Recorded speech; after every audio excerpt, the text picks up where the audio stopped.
as we continue this Sunday morning, obviously these protests have gotten a lot of attention, but there have also been calls for a police response. As these protests have erupted at college campus, what needs to happen to keep both students and the protesters safe and adhering to the law? Joining us live this morning, Stephen Sunny, he's the former Capitol Police Chief, served 25 years with D.C. Police running the Special Operations Division. A lot of people will know you from our conversations about the insurrection. Obviously, that is important. I want to have a conversation with you, though, about these types of demonstrations. You were in the hot seat, you know, during a lot of high-profile protests here in Washington. How do you balance allowing people their First Amendment rights to protest peacefully versus others not being allowed to come and go as they want because of these protests? That's a very good key question. Thank you for having me on today, Tom. When you look at college universities, campuses, the administrators have a responsibility to develop an environment that is safe from distractions like you talked about previously and ensures the safety and security of everybody. And they have rules and regulations to do that. I'm a big proponent of the First Amendment. You've got to be able to come out and protest. They usually have locations where you can protest, but they also have regulations, such as you had shown. Encampment's not allowed. Amplified material equipment's not allowed. Encampment's not allowed. Anything that's going to be a distraction. They have a responsibility not to have distractions on college campuses. They need to abide by their rules and regulations. But clearly the reality is right now is that we do have these encampments that are up. You know, this happened, you know, a few years ago when protesters here in Washington with financial interests took over, you know, Farragut Square Park and, you know, basically sat there for a couple of months and took over that public space.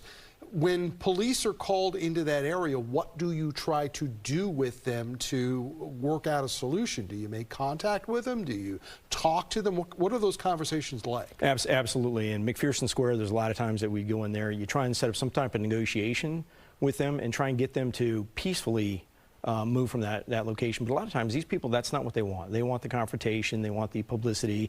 This is what they want to do, and this is what's happening on the campus. And for your point, from the police perspective, how careful do you need to be about that? Because there are cameras in every cell phone right these days, and any action by a police officer is likely to go viral at the blink of an eye. It's like to go viral, but what's important to realize is just the whole political environment, just like what's happening on campuses. We got to have, for police to go in there and take action, we got to have the backing of the political environment for the area. Just like for campus police, they have to have the backing of the president, the administration of the university. So without that backing, you really don't have the ability to go in there and take law enforcement action. In your experience, what were some of the protests that you've seen in the past that kind of mimic what we're watching? You mentioned McPherson Square. Obviously, you know, 20 years ago, we had covered some massive protests on the World Bank hearings as well. Oh, yeah. IMF World Bank 2001 was really bad. 2000, you had the 1999 Seattle that really kind of set the stage. But when you look at 2011, 2012 Occupy movement, that was big. And then the 2020 protests, you had a lot of issues with that as well. Same situations. At what point do they cross a line? Because one of the things we're hearing about some of the journalists that are trying to cover this right now is that the journalists are being told that they can't get video or pictures of these protesters, despite the fact that these protesters are putting themselves out in public to raise awareness to their issue. Are there actions of the protesters that would necessitate police action? Absolutely. I mean, the First Amendment says freedom to gather peacefully, to voice your opposition or your grievance.